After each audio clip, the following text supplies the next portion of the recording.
नमस्कार, मैं हूं बालकृष्ण थरेजा। आप देख रहे हैं डेली लाइव। आइए शुरुआत करते हैं आज के मुख्य समाचारों की। टाउन स्थित वार्ड नंबर 47 में एक युवक का शव संदिग्ध परिस्थितियों में लटकता मिला पंखे पर। मृतक के परिजनों ने उसकी पत्नी तथा एक अन्य व्यक्ति के खिलाफ दर्ज करवाया हत्या का मामला। सदर पुलिस थाना प्रभारी पर महिला से बदसलूकी करने का आरोप। महिला शक्ति संगठन ने कार्रवाई की मांग को लेकर जिला कलेक्टर को सौंपा ज्ञापन। पिछले दिनों जिला कलेक्ट्रेट पहुंची मिड डे मील कार्यकर्ताओं को ज्ञापन सौंपने के लिए जिला कलेक्टर की ओर से कथित रूप से इंतजार करवाने के मसले को लेकर सीटू कार्यकर्ता 29 जुलाई को करेंगे कलेक्ट्रेट के समक्ष प्रदर्शन। शहरी व ग्रामीण क्षेत्रों में फैले नशे के कारोबार पर रोक लगाने की मांग। नागरिकों ने पुलिस अधीक्षक को प्रेषित किया ज्ञापन। जिला मुख्यालय पर श्रद्धापूर्वक मनाया गया गुरु पूर्णिमा का पर्व। श्रद्धालुओं ने कई स्थानों पर लगाए भोजन के भंडारे। और अब समाचार विस्तार से।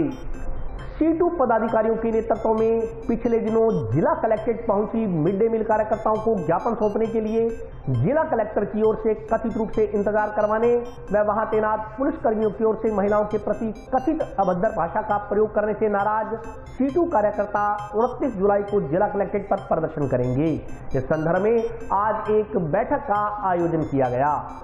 8 सूत्री मांगों को लेकर केंद्रीय ट्रेड यूनियन सीटू के पदाधिकारियों के नेतृत्व में जिला कलेक्ट्रेट पहुंची मिड डे मील कार्यकर्ताओं को ज्ञापन सौंपने के लिए जिला कलेक्टर की ओर से कथित रूप से काफी देर तक इंतजार करवाने व वहां तैनात पुलिसकर्मियों की ओर से महिलाओं के प्रति कथित अभद्र भाषा का प्रयोग करने से नाराज सीटू कार्यकर्ता 29 जुलाई को जिला कलेक्ट्रेट पर प्रदर्शन करेंगे। विरोध प्रदर्शन को लेकर शनिवार को जंक्शन में लाल चौक के नजदीक स्थित शहीद भगत सिंह यादगार केंद्र में सीटू कार्यकर्ताओं की बैठक हुई। बैठक को संबोधित करते हुए सीटू नेताओं ने कहा कि कोरोना काल में कारखाने बंद हो गए, मजदूरों का रोजगार चला गया। उस समय केंद्र व राज्य सरकार ने घोषणा की थी कि कोरोना काल में जिन मजदूरों का रोजगार चला गया है उन्हें रोजगार दिया जाएगा। साथ ही ये आदेश भी जारी किया था कि कोई भी निजी कारखानों से मजदूरों को नहीं हटाएगा। उन्होंने कहा कि विद्यालयों में दोपहर का भोजन बनाने वाली मिड डे मील कर्मचारियों को प्रति माह मात्र 1200 रुपए की मजदूरी मिल रही है। स्कूल बंद होने से उन्हें लंबे समय से वेतन नहीं मिला। इसी के चलते प्रदेश व्यापी आह्वान पर 20 जुलाई को मिड डे मील कर्मचारियों की यूनियन ने जिला कलेक्टर को ज्ञापन सौंपने का निर्णय लिया। जिला मुख्यालय पर मिड डे मील कर्मचारी सीटू पदाधिकारियों के नेतृत्व में जिला कलेक्टर को ज्ञापन सौंपने पहुंची, लेकिन जिला कलेक्टर ने करीब पौने घंटे तक मिड डे मील कर्मचारियों को चैम्बर में नहीं बुलाया। उन्हें बाहर धूप में खड़े रहने को मजबूर किया। वहां तैनात पुलिस कर्मचारियों ने महिलाओं के साथ अभद्र व्यवहार किया। जिला कलेक्टर ने उनसे मिलने से इनकार कर दिया, जो कि निंदनीय है। उन्होंने कहा कि मिड डे मील कर्मचारी जो सबसे कम वेतन में काम कर रही हैं और लंबे समय से उनका वेतन रुका हुआ है, वे राज्य सरकार से अपने वेतन की मांग करने गई थी, परंतु जिला कलेक्टर ने उनसे मिलने से इनकार कर दिया। सीटू नेताओं ने आरोप लगाया कि वर्तमान जिला कलेक्टर किसान, महिला व मजदूर विरोधी हैं और वे भाजपा के समर्थक हैं। उन्होंने कहा कि मिड डे मील कर्मचारियों से मिलने से इनकार करने व उनसे अभद्र व्यवहार करने के विरोध में 29 जुलाई को जिला कलेक्ट्रेट का घेराव किया जाएगा। बैठक में आत्मा सिंह, बहादुर सिंह चौहान, शेर सिंह शाक्य, मलकी सिंह, बलदेव सिंह, सुरेंद्र शर्मा सहित अन्य लोग उपस्थित रहे। जिस तरीके से और मुद्दों पर तो है ही है, चल रही है, अपनी आज सोचों में रखी है, जिसमें विधानसभा की के सारे देश में आ नहीं पाए। लगातार हमने आज किसानों को इस तरीके से फोन किए और कम से कम 10 किसानों को मैंने फोन किए, जिसमें ओम जी तक खड़ा कर ये आ नहीं पाए। और जो प्रोग्राम, ये राष्ट्रीय प्रोग्राम जो आपका आया है वो तो है ही है, लेकिन ये जो 29 वाला जिस समय से ने बताया, हम भी सारे मिलकर सहयोग तौर पर, जैसे पार्टी सेक्रेटरी में बात हुई, सहयोगी तौर पर विधानसभा भी इसमें सम्मिलित रहेगी और वास्तव में इस कलेक्टर को एक कड़ा जवाब को देना पड़ेगा। उसका तो बोलने का तरीका ही अलग है। वो आदमी समझ में नहीं आता किस तरीके का आदमी पहला कलेक्टर आया है। इससे पहले कलेक्टर बहुत है, बात सुनता था मजदूर की, किसान की, सबकी बात सुनता था, उससे समझ आने वाली थी, लोकल तो वो करता था। अगर राज्य से हमारी मांग थी, सेंट्रल से तो होता था। ये मामला कुछ भी नहीं था, लेकिन कलेक्टर अपने नशे में चूर है और ये वास्तव में बीजेपी का एजेंट है। मतलब ये क्या स्पष्ट तौर पर बीजेपी का एजेंट महसूस हो रहा है, ये बीजेपी का एजेंट है।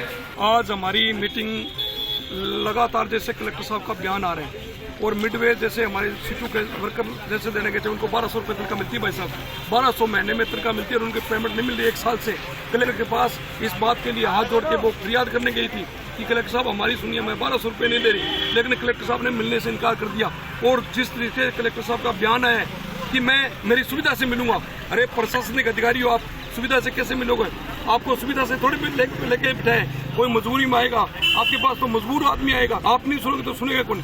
जिले का मालिक जब ऐसे करने लग जाएगा तो इस देश की पार नहीं पड़ेगी साहब। और धारा 144 की जहाँ तक बात है, हमने ये पहली बार देखा है कि पूरे देश में अध्यादेशों के खिलाफ निकालो, अध्यादेश के खिलाफ आंदोलन चल रहा है, लेकिन हमने पहली बार देखा है कि जिला कलेक्टर ने धारा 144 पूरे हिंदुस्तान में कहीं नहीं लगी।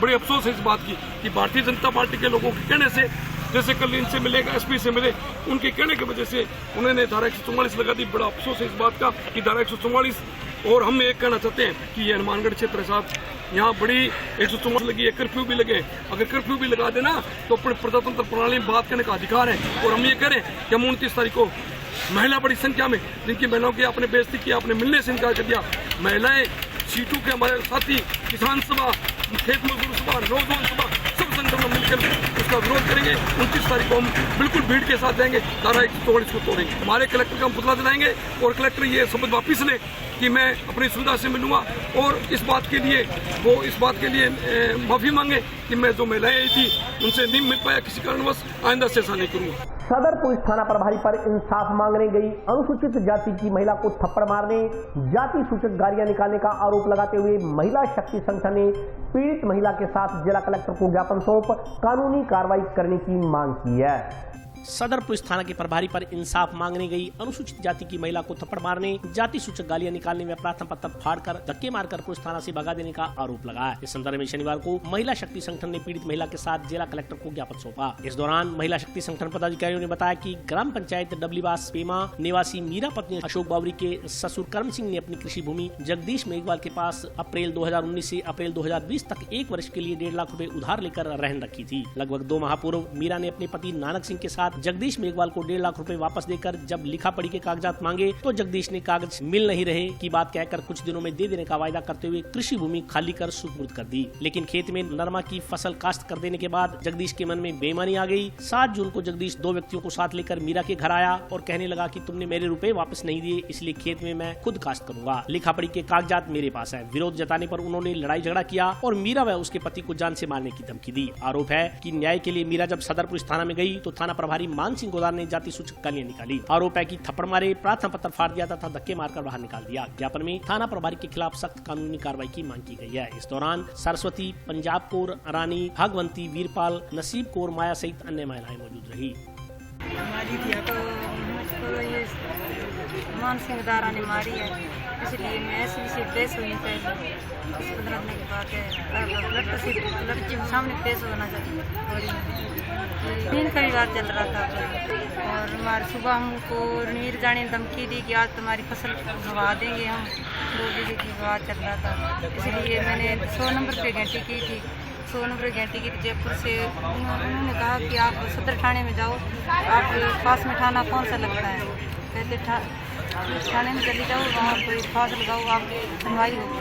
तक मेरी पुलिस सुनवाई, मेरी सस्पेंड करवाने की मांग है। CI का मान सिंह गोदारा की सस्पेंड नहीं होना चाहिए। हम कलेक्टर साहब को मान सिंह गोदारा के खिलाफ में ज्ञापन देने आए हैं, क्योंकि इस महिला के उसने थप्पड़ मारे, कौन से कानून में लिखा है कि चाहे SHO हो चाहे कोई भी हो महिला को थप्पड़ मार सकता है? ये तो है नहीं। मान लो कुछ गलत काम कर रही थी, इसने अपना परिवार देने गई थी, इसका परिवार फाड़ा, फिर उसके थप्पड़ मारा, इसको गालियां दी। ये गलत है कि नहीं है? आज कह रहे हैं कि महिला शक्ति आगे बढ़ो, महिला शक्ति आगे बढ़ो, कहाँ बढ़ेगी आगे? जब कानून की रक्षा करने वाले कानून का उल्लंघन करेंगे तो कहाँ महिलाएं आगे हो जाएगी, कहाँ उजागर होगी? इनके जमीन का कोई विवाद था, जो भी था इनके जमीन का विवाद था, मामला जो कोई भी हो, लेकिन एक परिवादी जाता है तो उसकी बात आराम से सुने, फिर उसकी छानबीन करें, फिर उसके बाद इसका निर्णय लिया जाता है ना। इसको जाते इसका परिवार फाड़ा और उसकी थप्पड़ मारने लग गया।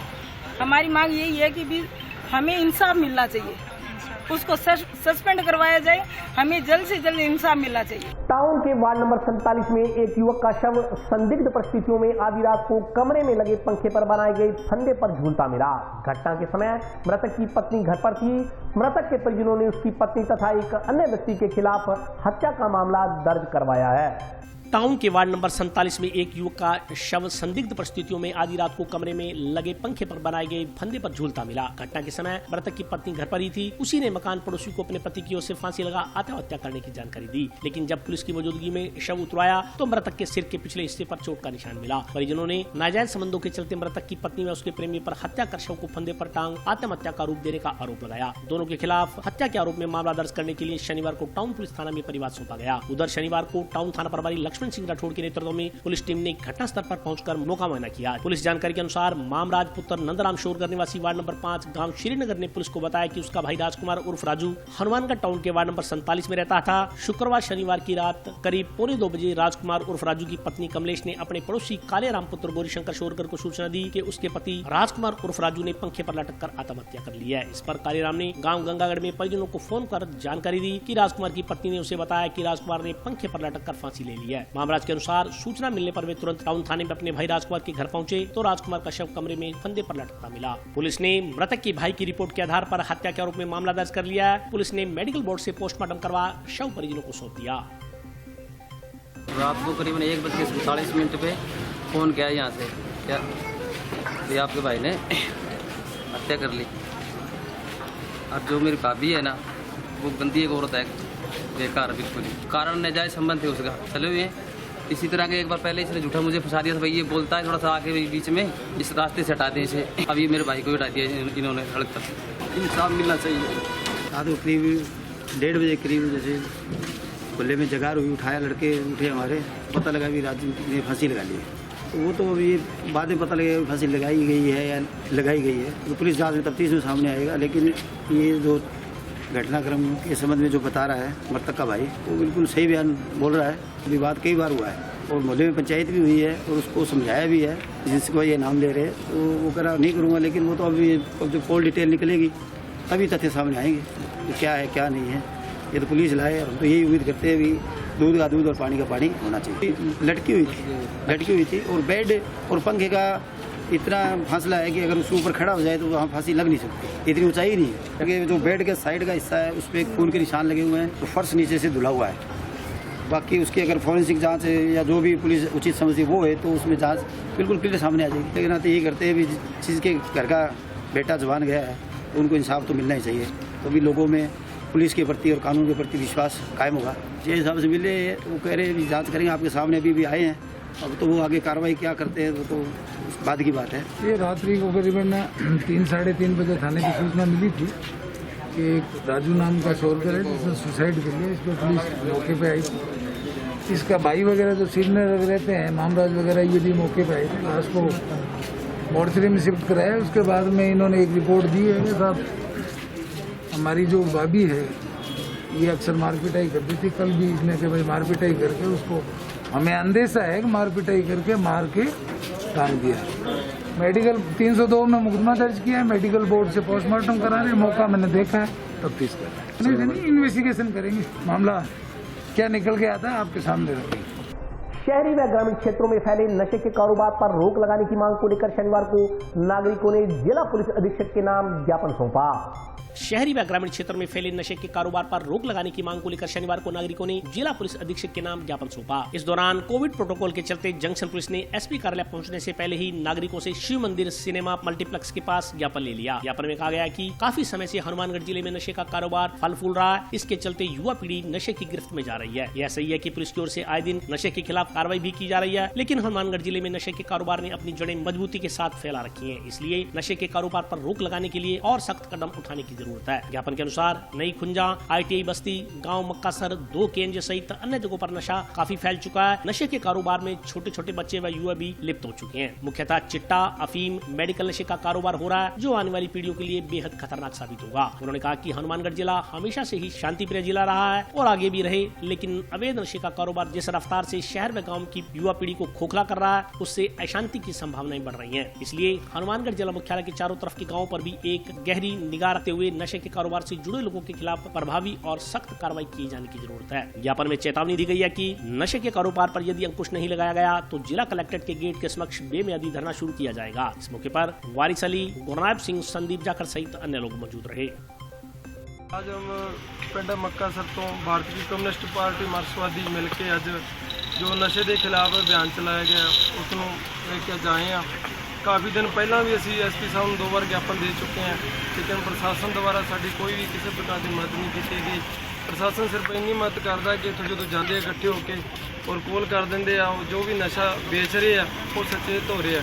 ਅੱਜ ਫਿਰ ਅਸੀਂ ਐਸਪੀ ਸਾਹਿਬ ਨੂੰ ਇੱਕ ਵਾਰ ਫਿਰ ਗਿਆਪਨ ਦੇਣ ਆਏ ਆ ਕਿ ਜੋ ਨਸ਼ਾ ਵੇਚ ਰਿਹਾ ਪਿੰਡ ਦੇ ਵਿੱਚ ਬਹੁਤ ਨਸ਼ੇ ਦੀ ਪ੍ਰਵਿਰਤੀ ਹੋ ਰਹੀ ਹੈ, ਇਸ ਨੂੰ ਕਿਸੇ ਵੀ ਤਰੀਕੇ ਨਾਲ ਰੋਕਿਆ ਜਾਵੇ। ਅਗਰ ਨਹੀਂ ਰੋਕਦਾ ਪ੍ਰਸ਼ਾਸਨ ਤਾਂ ਅਸੀਂ ਦਲ ਪੰਥ ਸ਼੍ਰੋਮਣੀ ਪੰਥ ਅਕਾਲੀ ਦਸ਼ਮੇਸ਼ ਧਰਨਾ ਦਲ ਅਤੇ ਭਾਰਤੀ ਕਮਿਊਨਿਸਟ ਪਾਰਟੀ ਮਾਰਕਸਵਾਦੀ ਮਿਲ ਕੇ ਇੱਥੇ ਧਰਨਾ ਜੋ ਵੀ ਐਸਪੀ ਸਾਹਿਬ ਦੇ ਸਾਹਮਣੇ ਧਰਨਾ ਅਨਿਸ਼ਚਿਤਕਾਲੀਨ ਧਰਨਾ ਦਿੱਤਾ ਜਾਊਗਾ ਅਗਰ ਸਾਡੀ ਸੁਣਵਾਈ ਨਹੀਂ ਕੀਤੀ ਜਾਵੇ। ਇਸ ਤੋਂ ਉਪਰੰਤ ਨਸ਼ੇ ਦੇ ਜੋ ਕਾਰੋਬਾਰ ਬੰਦ ਹੋਣ ਤੋਂ ਬਾਅਦ ਪਿੰਡ ਦੇ ਵਿੱਚ ਸਾਡੇ ਦਲ ਵੱਲੋਂ ਇੱਕ ਨਿਸ਼ੁਲਕ ਕੈਂਪ ਲਗਵਾਇਆ ਜਾਊਗਾ ਤਾਂ ਕਿ ਜਿਹੜੇ ਯੁਵਾ ਨਸ਼ਾ ਛੱਡਣਾ ਚਾਹੁੰਦੇ ਉਹਨਾਂ ਨੂੰ ਨਸ਼ਾ ਛੁਡਾਇਆ ਜਾਊਗਾ। ਉਹਨਾਂ ਦੀ ਜੋ ਵੀ ਮੈਡੀਸਿਨ ਖਰਚਾ, ਜੋ ਵੀ ਡਾਈਟ ਦਾ ਖਰਚਾ ਸਾਡਾ ਦਲ ਪੰਥ ਉਠਾਊਗਾ ਜੀ। ਜੇ ਜਾਗਰੂਕਤਾ ਵਾਸਤੇ ਅਭਿਆਨ ਚਲਾ ਰਹੇ ਹਾਂ, ਲਗਾਤਾਰ 1 ਮਹੀਨਾ ਹੋ ਗਿਆ ਜੋ ਪਿੰਡ ਦੇ ਵਿੱਚ ਅਭਿਆਨ ਚੱਲ ਰਿਹਾ ਨਸ਼ੇ ਦੇ ਖਿਲਾਫ ਔਰ ਜੋ युवा पीढ़ी ਨੂੰ ਜਾਗਰੂਕ ਕੀਤਾ ਜਾ ਰਿਹਾ ਹੈ। नशे के दुष्प्रभाव जो भी है वो बिल्कुल जनता के सामने लियाते जा रहे हैं। आज हमने मक्कासर, खुंजा, ITI बस्ती, 2 कंजे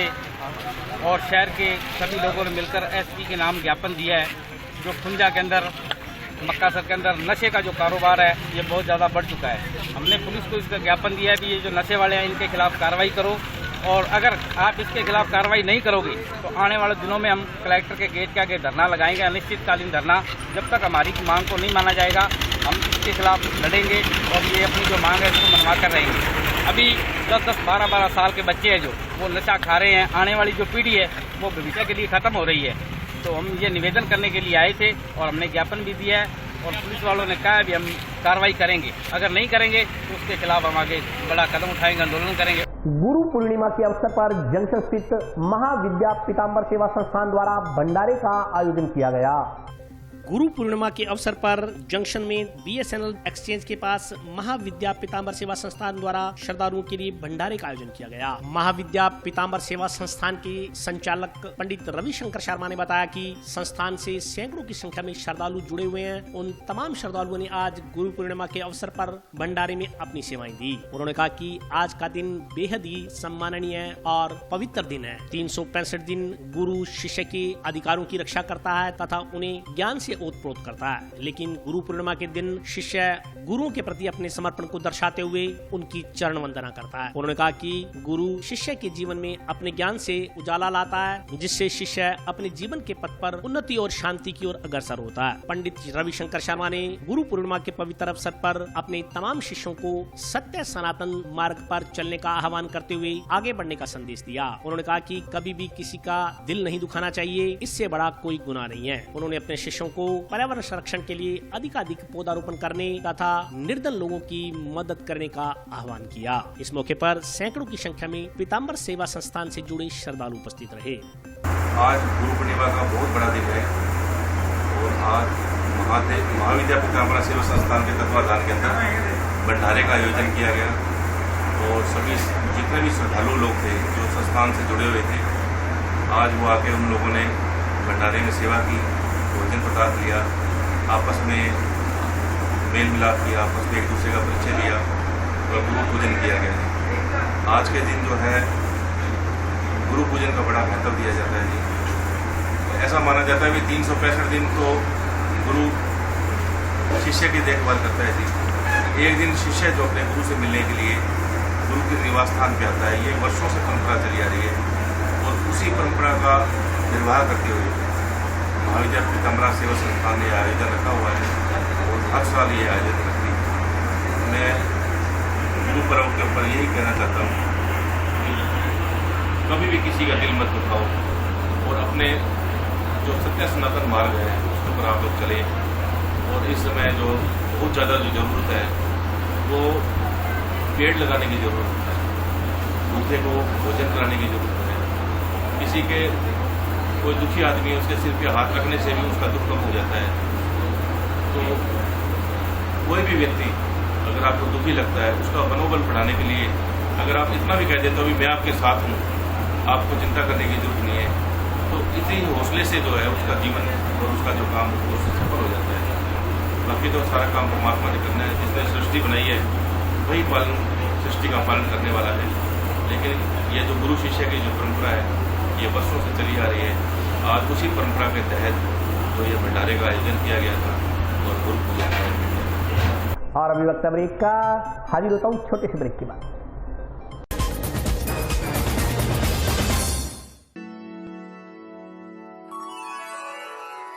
यूं तो कई बार मुझे हंसते देखा है, पर ये हंसी कुछ और है। ये गहना मुझ पर जचता है, पर ये महज एक गहना नहीं। ये रूपरेखा है मेरे मन की, हंसती खिलखिलाती लहरों की, जो आतुर थी अब तक मुझ पर सजने को। इसलिए ये गहना ही मेरा सच्चा श्रृंगार है, श्रृंगार है, श्रृंगार है।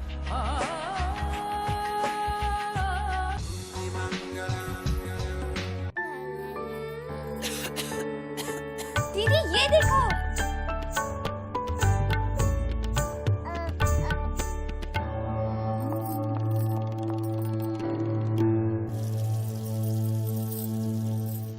नोवेल कोरोना वायरस बीमारी को फैलने से रोका जा सकता है। खांसी और छींक के बाद और बच्चे को छूने से पहले अपने हाथों को साबुन से धोकर इसे फैलने से रोक सकते हैं। वो डॉक्टर साहब हैं? भाई साहब खांसी और बुखार था, सोचा चेक करवा लूं।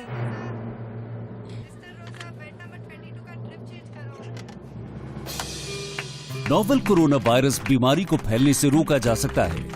बुखार के साथ खांसी और छींक होने पर तुरंत नजदीकी हेल्थ क्लिनिक या केंद्र जाएं। ब्रेक के बाद स्वागत है। आइए नजर डालते हैं अगले समाचारों पर।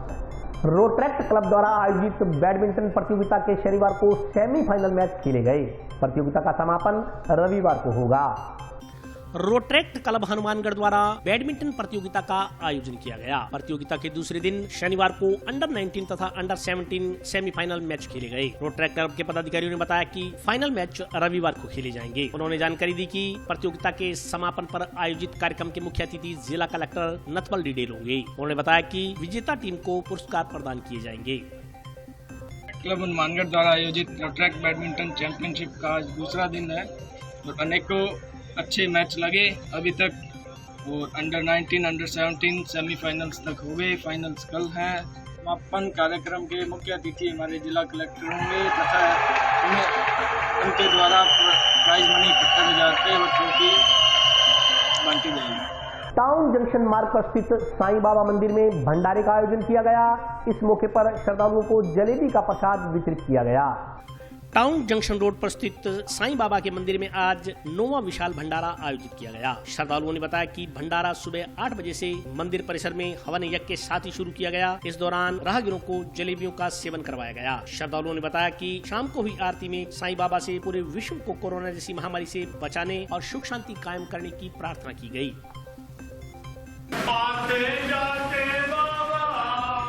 तुमको मैं प्रणाम करूं, जो मेरे लायक हो कुछ ऐसा काम करूं, तेरी सेवा करने से मेरी किस्मत खुल जाए, तेरी सेवा करने से मेरी किस्मत खुल जाए। ये 9वां भंडारा साईं बाबा की कृपा से किया गया है। इसमें जो कोरोना काल में जो महामारी चल रही है उस पे बाबा आपकी कैपेसिटी बनाए रखे और ये विशाल भंडारा उनकी कृपा से चल रहा है और ये भंडारा शाम तक चलेगा। हाँ, इसमें यज्ञ भी किया गया है और फूलों की सजावट की गई ताकि जो महामारी चल रही है उससे सुधार चले। आज टाउन रोड पर साईं बाबा मंदिर का ये 9वां विशाल भंडारा है, जहाँ पे हमने सुबह 8 बजे हवन किया है और बाबा का जलेबी का भंडारा भी चालू है और बाबा से हमने ये प्रार्थना किया है कि पूरे विश्व को कोरोना महामारी से बचाए और सभी का परिवार और सभी के घर सुरक्षित रहें। 18 HMH नहर के पास गांव गंगागढ़ रामसरा श्रीनगर कालीबंगा मार्ग को जाने वाले रास्ते पर कुछ दिन पहले ही बनाई गई पुलिया कल आई बरसात के बाद टूट गई।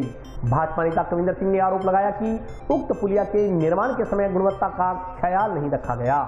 18 HMH नहर के पास गंगागढ़ श्रीनगर रामसरा कालीबंगा जाने वाले मार्ग पर कुछ दिन पहले ही बनाई गई पुलिया एक ही बारिश के बाद सड़क के साइड में धंस गई है और सड़क भी खुर्द-बुर्द हो चुकी है। इस संदर्भ में जानकारी देते हुए भाजपा नेता कविंदर सिंह राठौड़ ने कहा कि हाल ही में 3 दिन पहले इस पुलिया का निर्माण किया गया था और आज पुलिया क्षतिग्रस्त भी हो गई है। उन्होंने कहा कि इस मार्ग पर ईंट भट्टों का कारोबार होने की वजह से इस मार्ग पर हैवी लोडेड वाहन भारी मात्रा से गुजरते हैं और यही मार्ग गाँव श्रीनगर रामसरा कालीबंगा गंगागढ़ कोला आदि के रास्तों को जोड़ता है। उन्होंने कहा कि पुलिया का निर्माण गुणवत्ता के आधार पर नहीं करवाया गया, इस वजह से पुलिया एक बरसात में ही बिखर गई है। इस दौरान PWD के जयन एवं अन्य अधिकारी भी मौके का मुआयना करने पहुंचे। PWD अधिकारियों ने कहा कि यह पुलिया पहले काफी सकड़ी थी, दुर्घटनाओं से बचाने के लिए इस पुलिया को चौड़ा किया गया था। उन्होंने कहा कि पुलिया के साइडों में प्रोटेक्शन नहीं होने की वजह से पुलिया साइडों से सड़क में धंस गई है, इससे इसमें कटाव आ गया है। उन्होंने कहा कि जल्दी ही इसे दुरुस्त करवा दिया जाएगा।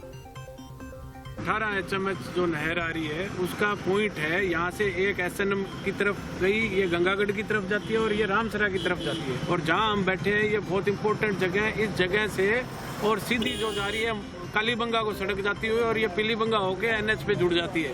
और ये इधर जो मेरे सीधे हाथ से जो सड़क जा रही है ये सीधा का सीधा अपनी जो राजस्थान की महत्वपूर्ण हनुमानगढ़ की जो सड़क है जयपुर रोड, उस पे जाके और उसको ज्वाइंट करती है। ये आदरणीय माननीय डॉक्टर राम प्रताप जी की देन से उन्होंने बनवाई और आज ये जो पुलिया एक बनाया है उसका ये हाल है। तो आने वाले समय में क्या करेंगे ये लोग, क्या करना चाह रहे हैं, हमें तो समझ से बाहर है। हाथों से ये सड़क उखड़ रही है, साइडों में ये धंस रही है। 3 दिन पहले ये हेड का इस पुलिया का निर्माण हुआ और आज ये हाल है। यहाँ बहुत बड़ा हादसा हो सकता है। यहाँ से हमारे यहाँ का मुख्य उद्योग जो भट्टों का उद्योग है, भट्टों के ज़्यादातर ट्रक यहीं से गुजरते हैं। ये मेन है नगर पालिका क्षेत्र में, ये अभी आई नहीं है, नगर पालिका क्षेत्र से बाहर है, ये ग्रामीण क्षेत्र में ये पड़ती है।